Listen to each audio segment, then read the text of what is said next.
Hello traders. Welcome to KP Technical.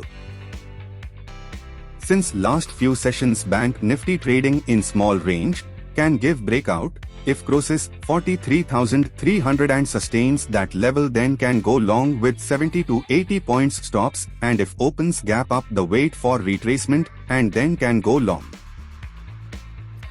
Stock gave trend line breakout and currently trading near previous highs, can go long above 2,700 with stop loss of 15 points.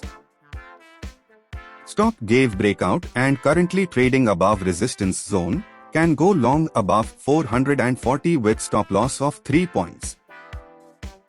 Stock was trading in channel and now gave breakdown, can short below 339 with stop loss of 2 to 3 points.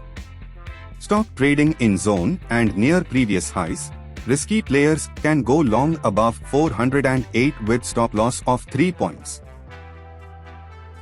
Stock was trading in channel and now gave breakout, momentum can continue, can go long above 452 with stop loss of 3 to 4 points.